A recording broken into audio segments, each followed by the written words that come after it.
Հայաստանը Ադրբեջանի գործիքից դարձնելու ենք տարածաշրջանային գործոն։ Մենք ստեղծելու ենք 300,000 աշխատատեղ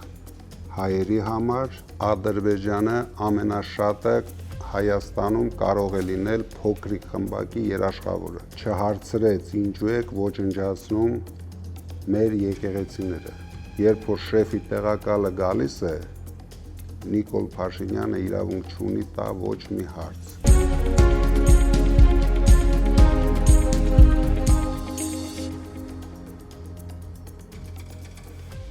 Պարոն Կարապետյան, բարև ձեզ։ Բարև Ալեք ջան։ Ինչպե՞ս եք։ Շատ լավ։ Դու ինչպե՞ս ես։ Միշտ ուժեղ։ Ուրախ եմ։ Շնորհակալ եմ շատ։ Ես ելի եկել եմ իմ 5 հարցերով։ Ինչ կփոխեք մեր արտաքին քաղաքականության մեջ, երբ շուտով լինեք Հայաստանի Հանրապետության վարչապետ։ Հայաստանը Ադրբեջանի գործիքից դարձնելու ենք տարածաշրջանային գործոն։ Քանի որ հիմա բոլոր որոշումները Հայաստանի մասին կայացվում են Ադրբեջանում, որովհետև Փաշինյանը ամեն ինչ արեց, որ թշնամացնի հարաբերությունները մեր հիմնական դաշնակիցների հետ, ինչը մենք շատ արագ պետք է վերականգնենք։ Մենք պետք է ունենանք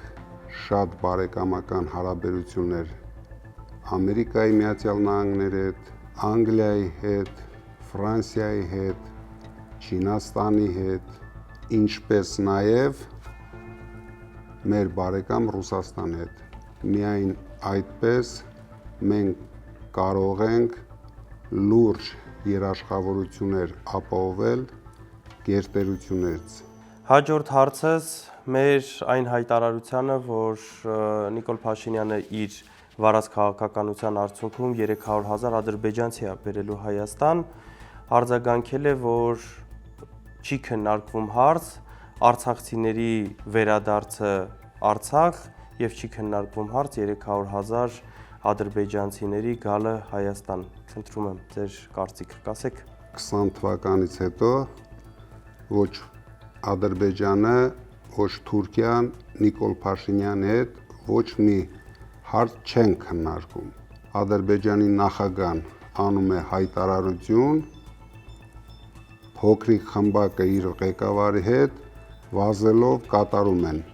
այդ հայտարարությունները։ Դրա համար ես վստահ եմ, որ իրենց հետ քննարկող չկա, բայց մենք այդ ամենը կանգնեցնելու ենք։ Մենք ստեղծելու ենք 300,000 աշխատատեղ հայերի համար։ Նիկոլ Փաշինյանը հայտարարություն արեց, որ Ադրբեջանի եւ Հայաստանի գործարարները կարող են ուղիղ միմյանց հետ աշխատել։ Ես խնդրում եմ ձեզ ասել, արդյոք կարելի է վստահել Ադրբեջանի գործարարներին եւ թույլ տալ, որ ներդրումներ անեն Հայաստանում եւ հողեր առնեն Հայաստանում։ Դուք վստահ եղեք, եթե Ալիևին եւ Նիկոլ Փաշինյանին հաջողվի վերաբնակեցնել 300,000 ադրբեջանցու Հայաստանում, հաջորդելու են քայլեր, գնելու են հողեր, կառուցելու են գործարաններ, որտեղ աշխատելու են ադրբեջանցիներ։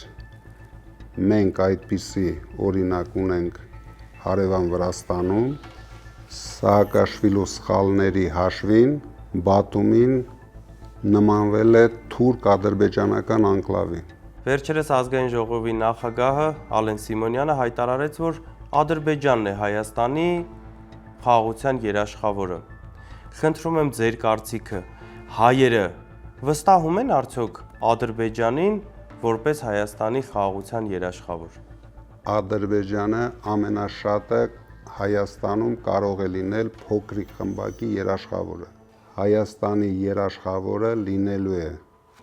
Հայաստանի ուժեղ բանակը, Հայաստանի ուժեղ ժողովուրդը, խոշոր գերտերությունները եւ տարածաշրջանային շահեր ունեցող երկրները։ Վերջին հարցս, ինչ եք կարծում Շահին Մուստաֆայևի այցի ժամանակ Նիկոլ Փաշինյանը ինչ հարց վախեցավ տա նրան։ Հայաստանի շահերին վերաբերվող բոլոր հարցերը, այսինքն չհարցրեց ինչու եք ոչնչացնում մեր եկեղեցիները, ինչու եք ձեր բանտերում պահում մեր հայրենասեր հայրենակիցներին եւ ընդհանրապես երբ որ շեֆի տեղակալը գալիս է Նիկոլ Փաշինյանը իրավունք չունի տա ոչ մի հարց, ինքը միայն լսողի դերում է։ Շնորհակալ եմ պարոն Կարապետյան, ձեզ լավ օր։ Շնորհակալ եմ Ալիք ջան։